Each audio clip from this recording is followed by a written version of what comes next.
I'm Dan Meyer, president and owner of BizTimes Media and publisher of BizTimes Milwaukee and BizTimes.com. Thank you all so much for coming this morning. We do have a great program in store for you.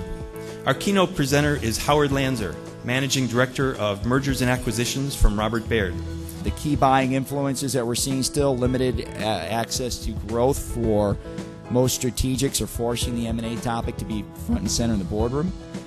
Corporations have unprecedented liquidity on their balance sheet and access to capital. And we're seeing PE fund expirations really driving and the motivation to deploy the capital that's sitting on the sidelines. We need to have continued growth in the U.S. economy, particularly as the stimulus gets pulled back. That if the growth is not offsetting the pullback of monetary policy, we will see a contraction in the U.S. economy, which absolutely will affect the lending markets and the M&A markets.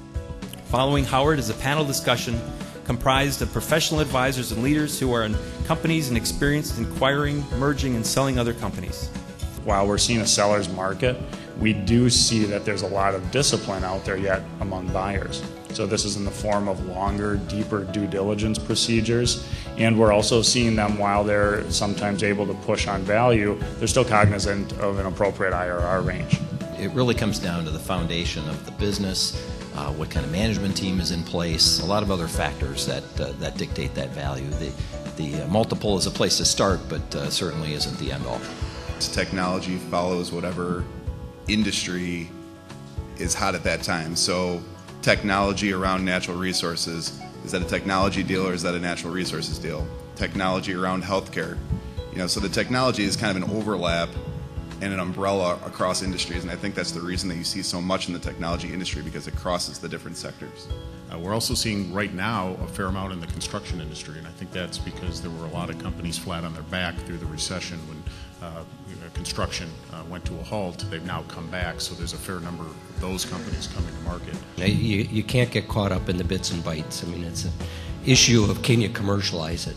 You have a technology, you have an idea. The question is there a market for it, and how big is that market?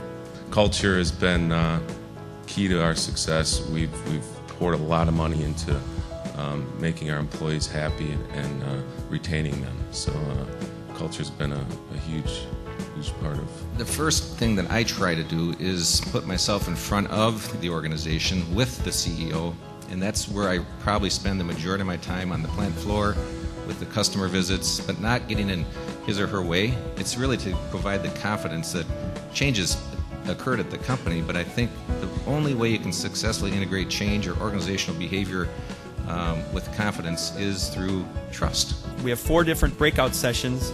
The first 2 are how strategic M&A maximizes value, and the other one is the art of business acquisitions. Immediately following that, responding to the unsolicited offer, and insights for how to make post-buy-sell seamless and successful.